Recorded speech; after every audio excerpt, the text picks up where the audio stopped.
In 2018, 6ix9ine was on top of the world. He was pulling in hundreds of millions of views on YouTube videos within weeks. His streaming numbers were up. His Instagram numbers were out of this world, pulling 30 million views on Instagram videos daily. At the time of this recording, he has a music video about to hit 1 billion views with Nicki Minaj and Murda Beats. Another music video with 383 million views. Another one with 778 million, 420 million, 168 million, and 410 million. Gummo was the first big hit that came out where people were astonished by what they were looking at and hearing. It was actually pretty good music. I didn't mind 6ix9ine's hits. It was all very entertaining and just something to look at. Although he started to actually get involved in gang shit, and that's where his career went down the drain, where he went to jail for racketeering with a bunch of gang charges and gang members for 9 Trey Bloods from New York. And he got involved in that and ended up snitching on these fools. Like, we all know 6ix9ine snitched on these fools. Like, that's actually what happened, because he was facing 40 years, and 99% of you watching this video would have snitched too if you were facing 40 years. I'd say 99.9% of people watching this would have snitched too. It's only the real people that are in the street. 6ix9ine is being sued by someone that was robbed in an altercation he was involved in. I believe he filmed it. In December of 2020, Wanzer and Dozier sued Tekashi. They're seeking over 5 million each in punitive and compensatory damages,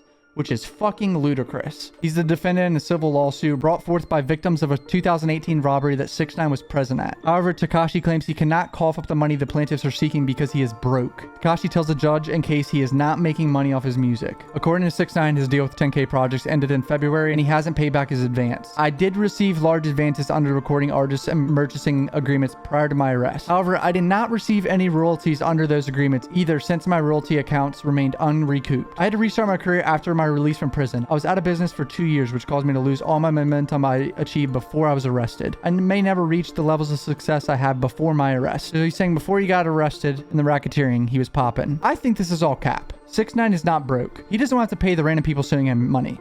That's what he's trying to avoid right now. He did get a large advance. I believe it was like 8 to 10 million advance, but half of that goes to taxes and maybe a little bit to managers. So he's stuck with like 3 to 4 million of that. Spending a lot of money on bullshit. I think he has like over $1 million in cars or $2 million in cars. He probably bought a house or two. He has baby mama problems. He has lawyer fees. The one thing I believe is cap in this is coming out of prison caused him to lose all the momentum. I think it did the exact opposite. Am I just an idiot here? When he went to prison and came out, he was on top of the world. He put on a music video that got like 100 million views in like 3 days. 2 million people on his Instagram live. Like, he was popping when he came out. If anything, the 2 years behind bars made people talk about 6ix9ine more, made his music get streamed more. Obviously, he couldn't make tour money. That's the only thing I agree with. He couldn't make money off tours or shows, which is millions of dollars for 6ix9ine. I know he was getting like 250K to 500K a show, especially in Europe, because he has such a large fan base in Europe. He was getting bags in Europe, boys. I disagree with the point of him trying to say that his momentum stopped coming out of prison. His momentum was on top of the fucking world, like bigger than ever before in 2020. Tekashi told the court he's hardly bringing in income due to COVID-19, putting a damper on his ability to make show money. Yup, that's true. Not a lot of people made show money in 2020. Right now, I'm struggling to make ends meet. I do not know if I will ever command the kind of advances I was paid before my arrest and my career stalled.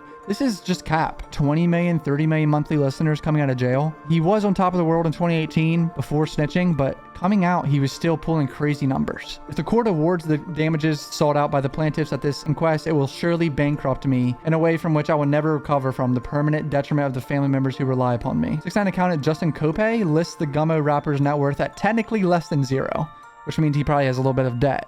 Cap. I'm calling cap on all this. He just doesn't want to pay the people that he was involved in a robbery, which I don't really think he should pay them, to be honest. I mean, obviously I feel bad they got robbed, and that was probably a dangerous situation to be robbed. It's a scary situation, but they deserve maybe $250,000 each and send them on their way. Sakitha Wanzer and Devin Dozier were robbed at gunpoint in April of 2018 in New York City by the members of 9 Trey while 6ix9ine filmed the incident from a nearby SUV. The rapper and his crew mistakenly believed these 2 members were part of Rap-A-Lot Records, with whom Tekashi was feuding with at the time. So they robbed the wrong fucking people.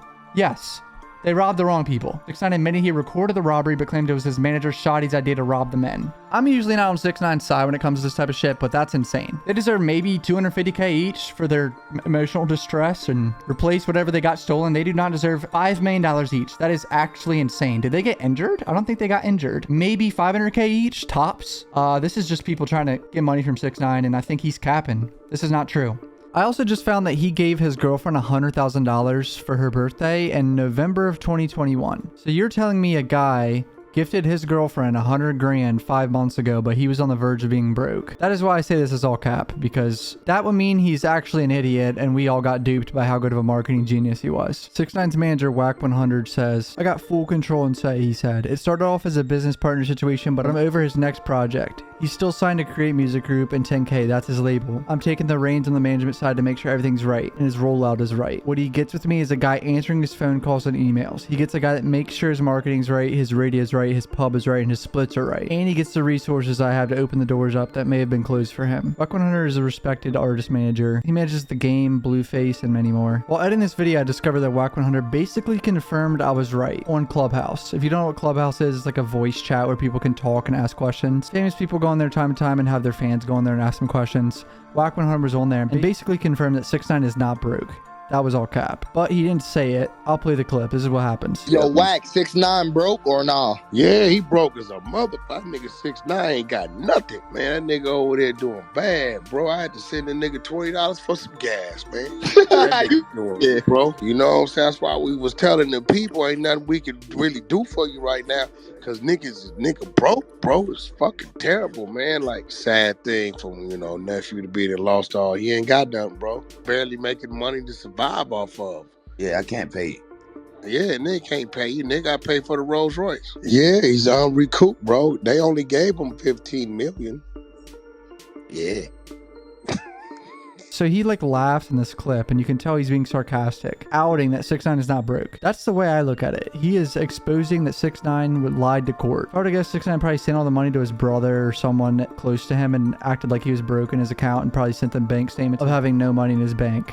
That's what I would guess. That's probably a little workaround you can do. Who knows? And then you can just lie to the court system and say you have no money so you don't have to pay the lawsuit. But why else would his manager giggle about him being broke? That wouldn't be a giggling situation. It basically just shines the light on the truth. So Wack100 kind of fucked up on that end, but obviously he didn't say anything, so it's really not usable in court, but it still just shows that Wack100 is kind of being a little wild and almost exposing the truth. Also in September of 2021, Wack100 claims he has about $43 million worth of business with 6ix9ine on the table. He said on Clubhouse, in the last 40 days, I probably done set up $43 million of business and I ain't seen the kid. I'm talking about big moves, European tours, renegotiated his album terms, all through attorneys and email. So this is just another point that Wack100 exposed more shit on Clubhouse. 9 months ago, 6ix9ine was closing in on $40 million worth of business moves. If you truly believe 6ix9ine is broke, then you're probably an idiot. Like, this is just not true. I don't think he's broke. Maybe if he lived a little bit too much past his means and spent too much money on random bullshit, which is definitely a possibility. I mean, I know 6ix9ine spent a lot of money on bullshit. So this is definitely a possibility. My prediction is this is just to avoid a lawsuit and he just doesn't care what it looks like to the public anymore. I feel like it's going to be hard for 6ix9ine to come back and be taken serious in music. I don't know if he'll ever have a big comeback. He'll still be able to succeed in it because he has a cult fan base. The gang shit doesn't matter to 18-year-old white kids and suburbans that listen to him. I truly believe that 6ix9ine is a marketing genius, so I got to give him respect. He's probably one of the smartest rappers out. He started a bunch of beefs in 2018 that had everyone talking about him. There's no other rapper that did what 6ix9ine did in a time period. His marketing on social media was just incredible. If he really wanted to, he could come back and succeed in this because 6ix9ine is smarter than you think. He knew his music videos would catch people's attention. He said that in interviews several times. Music videos are a key way to catch people's attention, so he is well aware of what to do. So he could come back in that sense. It's just the public might take a while, and the street guys that are all anti-snitching will never accept him again. Like that ship is long sailed. Comment down below what you guys think. Podcast channel, gaming channel.